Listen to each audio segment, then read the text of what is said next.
Hey, happy holidays. Thanks so much for being a listener. This is a repeat of one of my most popular episodes. Enjoy, and I will see you in the new year.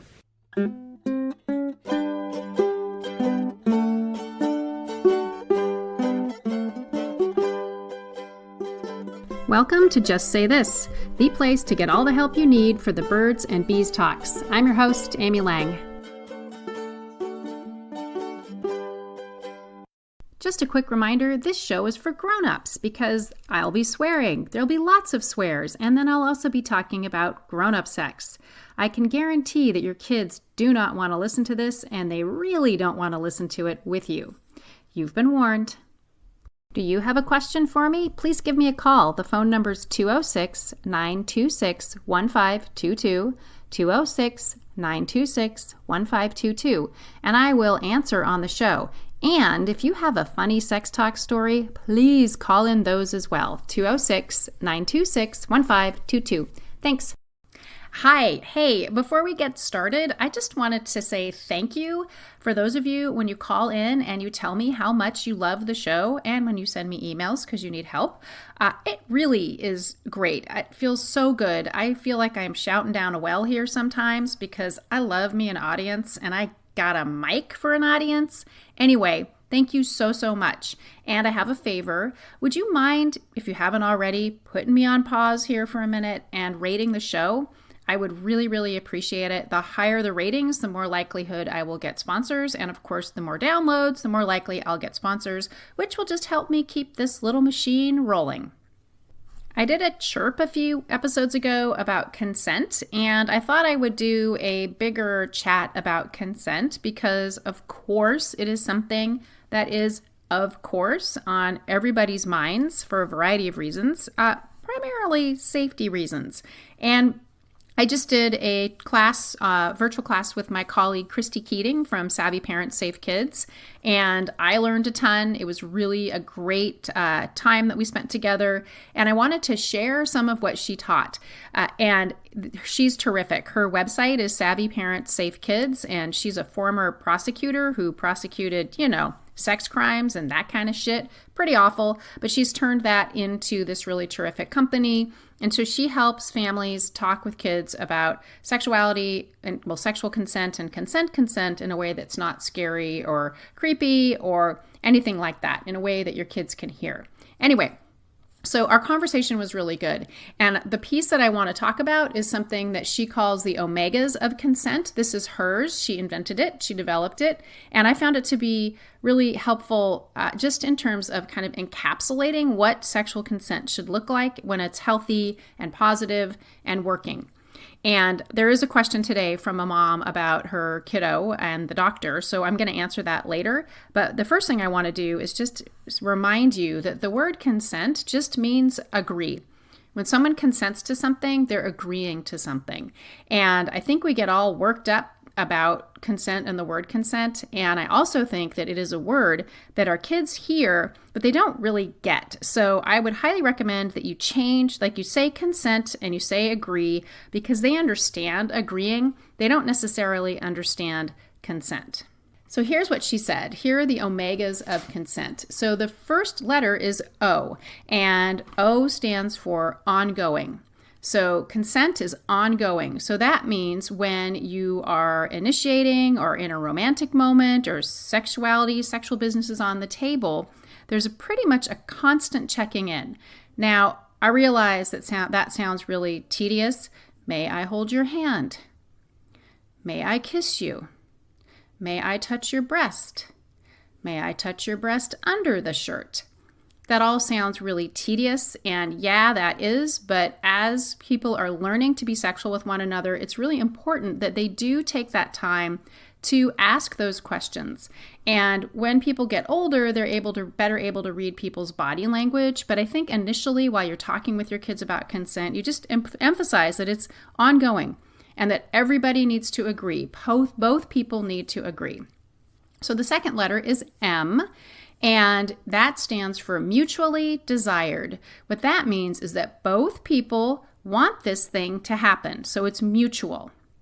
E stands for enthusiastic and informed partners. So enthusiastic means that they're totally excited, into it. It's a positive experience. And the informed part, that has to do with understanding like what perhaps the sexual behavior is. Also, informed about safer sex practices, STIs, et cetera, et cetera. So they're informed and they're enthusiastic, or in this case, because it's the letter E in omega, enthusiastic and informed. The next thing is G, which means given freely. So there's no threat, there's no coercion, there's no if you loved me then. That's a total no-no. That's something I would actually make super clear to your children from both sides. Like, people should not threaten like that to get sexual business, and then people should understand that if someone's threatening them like that, it is not okay or safe. And given freely also kind of ties into that enthusiastic. So it's given freely. It's like a yes for everyone. The next thing is A, which is acceptable age. So Christy, when we were talking about this, she talked about how the age of consent varies from state to state. Most states have some things in place that are like it's not okay for a 14-year-old to have sex with an 18-year-old because there's too many years and age difference. If the kids are closer in age, like a 17-year-old and a 15-year-old, then it might be okay. It might be consensual. So that varies from state to state. She also highly recommended that you tell your kids like what the legal definitions of consent are in your state. And I think she said that RAINN.org, RAINN.org, is a good place to kind of find that and sort that out. Or you can just Google age of consent in your state. It's kind of complicated sometimes. I'm in Washington, and the Washington state one, it takes a few minutes to like read through to make sense. So they need to be of acceptable age. And so part of acceptable age is also just like, do you think it's acceptable for a 13-year-old to be getting busy in that way? I don't, but you might. And then we have to look at the legalities, right? So, but acceptable age is really around like what's legal. And then the last thing is S, which is sober body and sound mind. So if someone's drinking or drunk, they can't consent, right? This is like classic, like we know that. Sound mind also means that if they're having a fit, freaking out, like in an anxiety, emotional, like crazy town, they're not sound mind. They can't consent. The old model of consent, as you all know or may recall, is this idea of no means no. So if someone says, no, I don't want to do that, and then that's a no and that should be respected, well, yeah, sure, the no should be respected.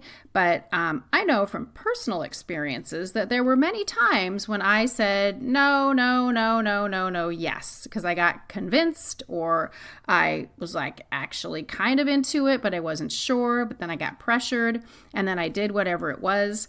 And in retrospect, that's not okay. But that is what happens when we use that no means no model, because it's easy to switch, right, into saying yes, whether you want to or not.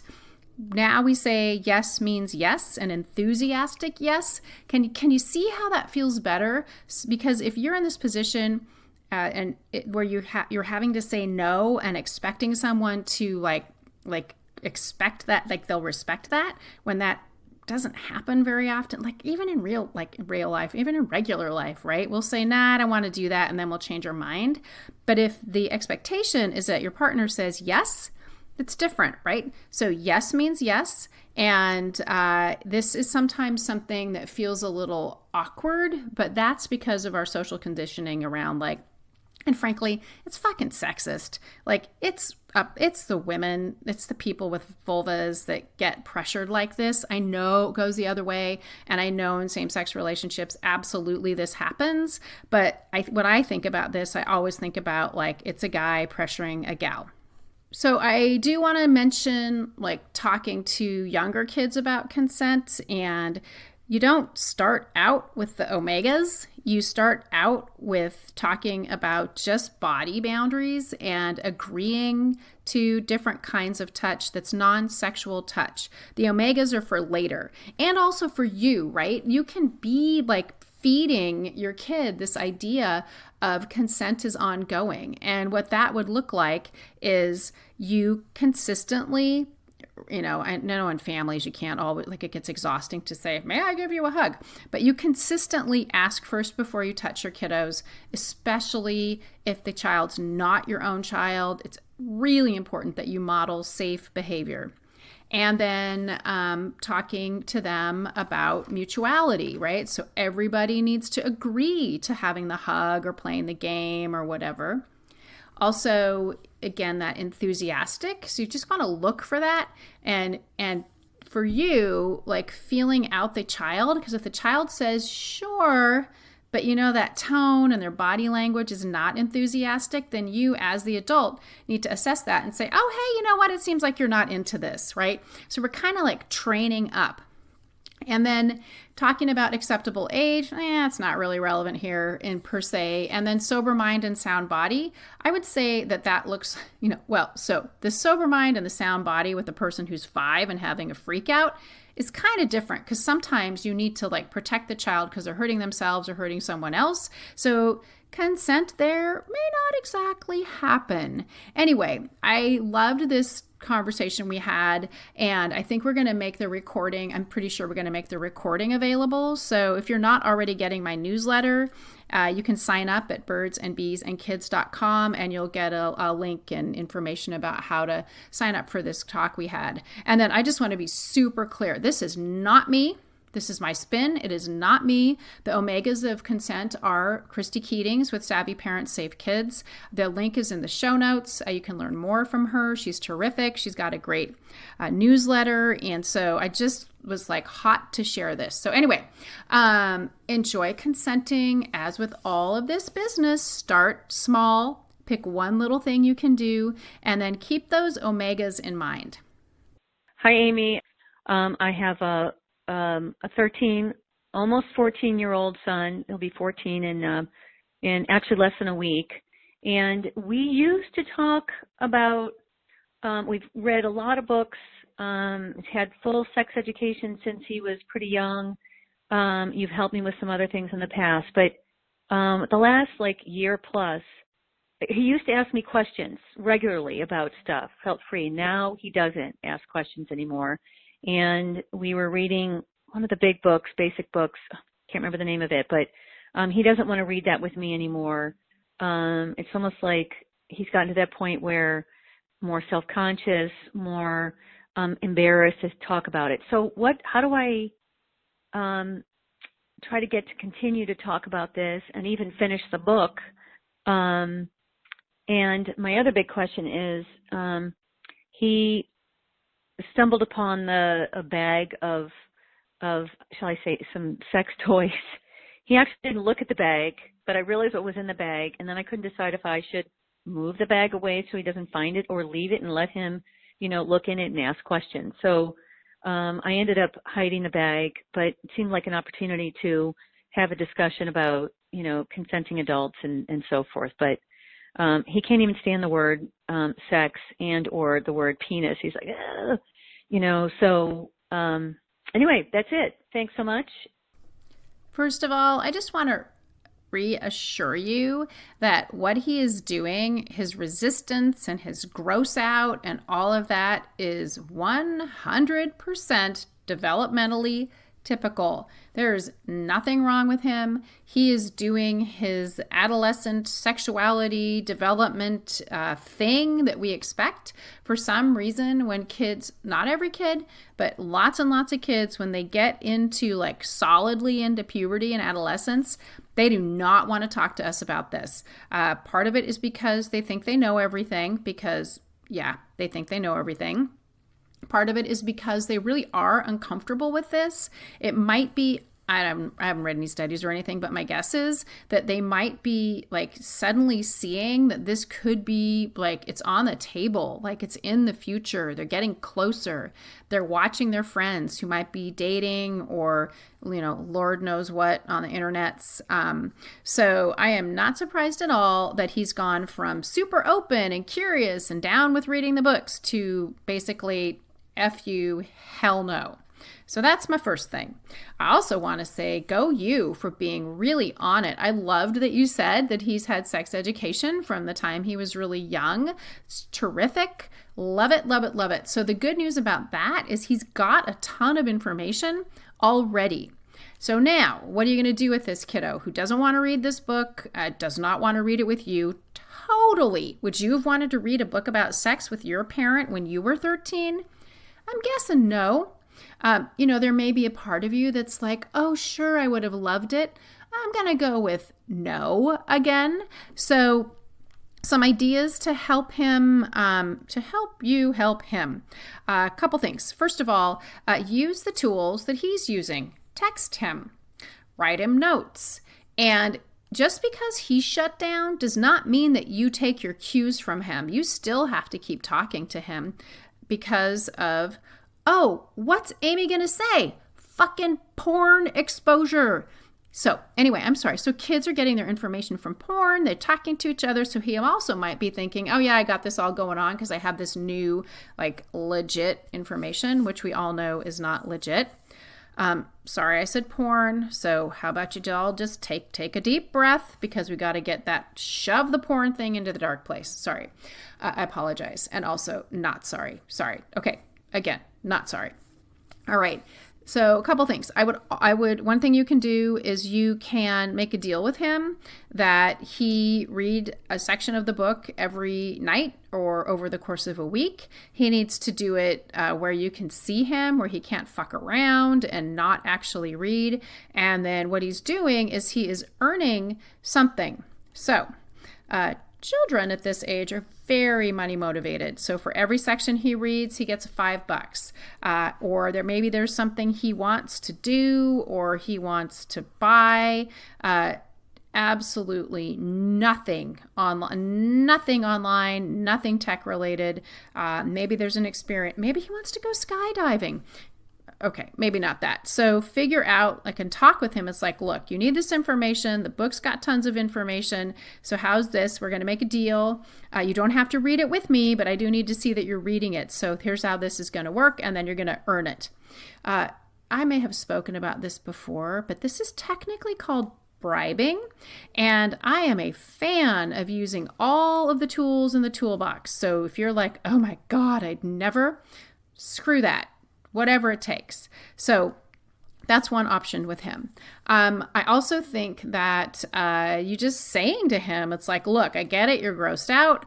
I would have been too. You don't want to talk about this, but you have to know the correct and appropriate, we all know I don't like that word, the correct information that's going to keep you safe, help you feel smart, and really prepare you for when you are ready for sex and relationships. This is not optional in our family. And then lay that out. You can also say I'm sorry, I know I get this is uncomfortable, but we're going to talk about it. Say to him, you don't have to talk to me, but I'm going to talk to you. And then pick your times. With adolescents, they tend to have a time, I know, where they're lucid. So a lot of the time they're not lucid because what's happening is they have to keep their poop in a group all day long. They're in school or whatever the fuck that looks like. So they're in school, they're having to stay on task. It's stressful. We have the COVID. They can't interact with their peers like they should be and like they normally would be. They can't smell each other's farts, which is so important in terms of development and developing healthy relationships and having good friendships, having that closeness. And so it's hard. And so they have all this pressure. And so I would watch him and find those moments when he seems calm and relaxed. And then that's a time when I would say, hey, just want to fill you in on a little thing. 2 minutes, set your timer, say the thing. And then, questions, curiosities. Have you heard about this before? Shut up and see what he does. And again, did I mention the texting? It's a great way to talk to communicate with him. Also notes on the pillow. It'd be also kind of be fun if you send him mail. I don't know how that would work. Oh yeah, you can send mail from your own house. Good God. Did you hear me say that? I don't even know how to do mail anymore. You'd have to buy stamps. Anyway, which is kind of fun. It's fun to go to the post office. All right, anyway. Oh, and by the way, just post office aside, they have great cards, greeting cards, and you don't pay tax for them. So it is a good place to stock up, and then we're supporting a fundamentally important part of our culture and our country. Okay, enough of that. All right, so let's see if there's anything else. Okay, the sex toy thing. Totally get that you're like, good God, there's sex toys in that bag. What do I do? I love that you were like, do I let him see him? And then you're like, I can't let him see him. I can't handle this. So you don't know if he saw them or not. So, which is fine. So that is one of the things I would talk with him about. And, you don't need to say, so there was a bag and there was sex toys in it. Did you see it? Don't do that, because he'll say no, right? Who wouldn't say no? And maybe he didn't. So one thing you can say is, hey, I just wanted to give you kind of a heads up about something. And maybe you've heard about this before, but there are these things called sex toys. And what they are like basically like different kinds of items, things that people can use to enhance their sex lives. So there are things that look like penises, things that vibrate. There are all kinds of different things. And they're called sex toys. They are something that, people not everyone uses them. Lots of folks do. It's a really normal part of a sex life. You need to know about it because you're probably going to hear about it. And so I just wanted to tell you about that. So these are a thing. Your friends might talk about it. Some of the things that people use are called dildos, or is that an old word? Whatever. Dildos, and they look like penises, and just kind of trot a couple things out there. And then again, stop talking and let him do what he's going to do with that. You do not personalize it. Don't say, yeah, your dad or whoever your partner is, like, we use them. They've made a huge difference in our lives. Don't do any of that, because A, no one wants to know anything about their parents' sex life, and B, no, who wants to say that to their kid? And I know some of you are like really good with that and down with it. I'm not, but I'm not everyone. Anyway, so you got to sort that out for yourself. So anyway, back to the top. This is totally, totally normal. You need to push through. It's not his job to ask questions. And as he gets older, he will probably maybe be more likely to come to you if he's got a question. And as he gets older, what he's going to be hearing from his peers and seeing on the internet is start to have more influence over him. So you just need to hang in there, keep it up. Again, like, you might need to do a little bribing, which is fine. It's not going to ruin him. And yeah, so you've got this. Again, thrilled that you've done so much sex education up to this point, because he's really well informed, and that's really, really important. Hi, Amy. So I think I've done a pretty good job teaching my kids about consent in general. They respect other people's boundaries and expect other people to respect theirs, and it's a constant conversation in our house. The problem for me happened when my youngest, who's in first grade, had to go get his government-mandated booster shots.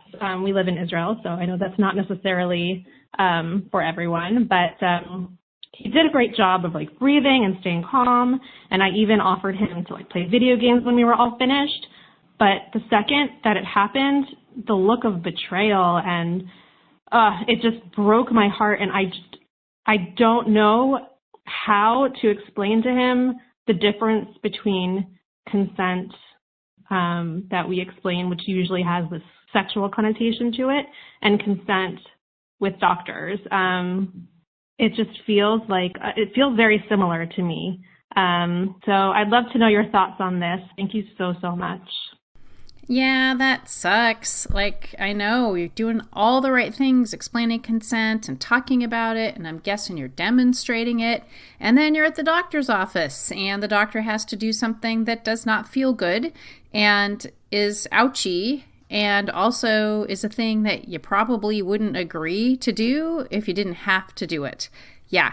I can imagine he might feel a little bit betrayed.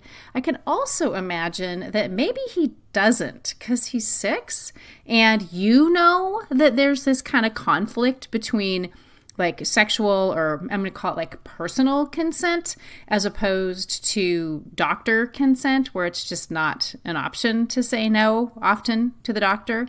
He doesn't know that, but you do. And so sometimes I just want to say we anthropomorphize kids. That's not the right word, but we project and we think that they're having the same experience that we are, or we make up a story about the experience they're having, regardless of what was going on there. Yeah, you need to say something to him because he needs to understand that there's a difference, or that just that there's times when you just have to agree to something that you don't necessarily want to do.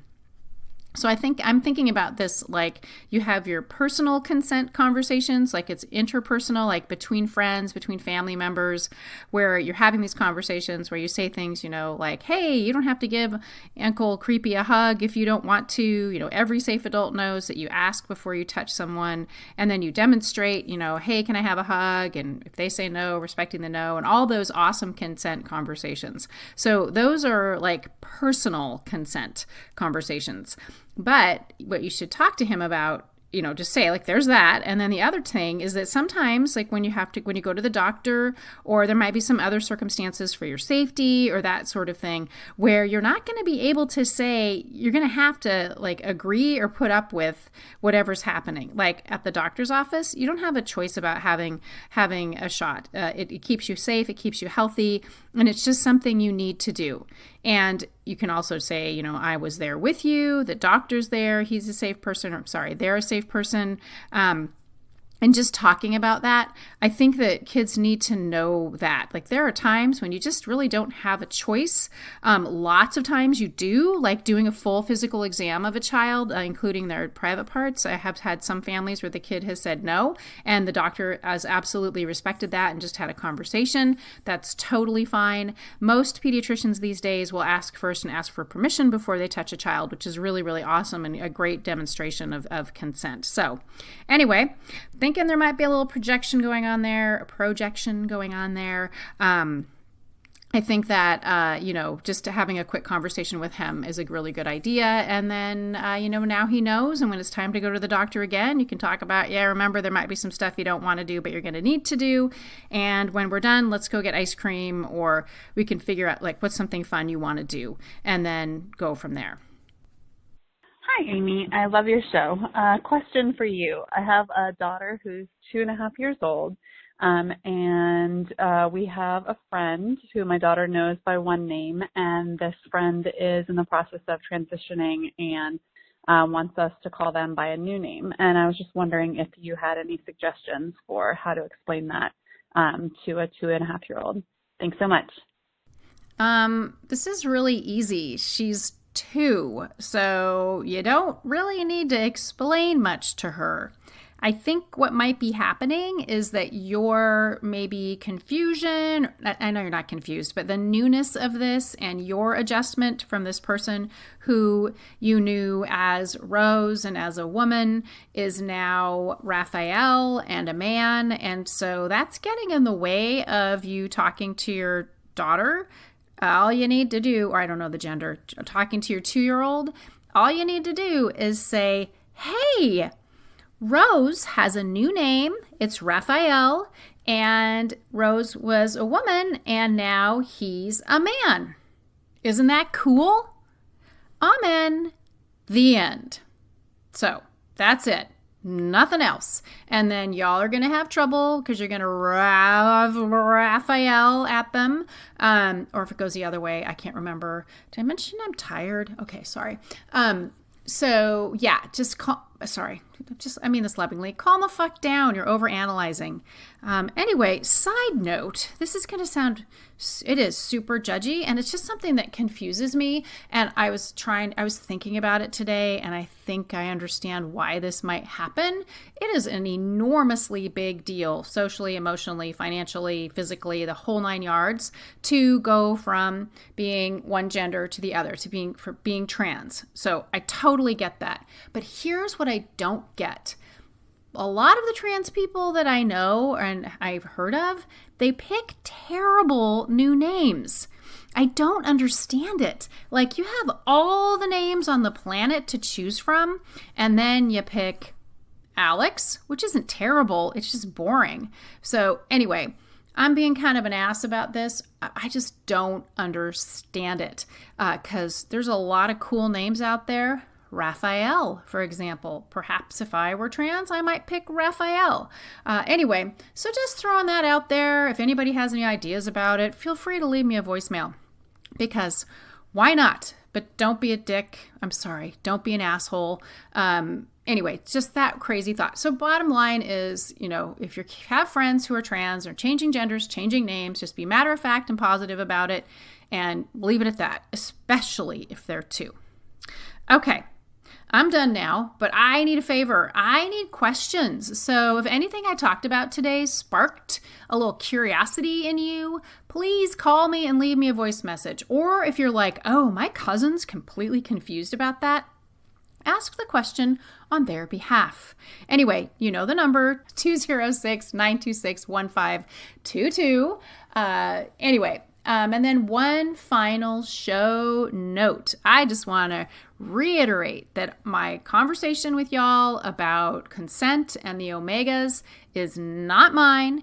Christy Keating, Savvy Parents Safe Kids, it's hers. So I want to give credit where credit is due. Alrighty, have a great day. Call me if you need me. Rate the show. Good luck out there. And that's it from me.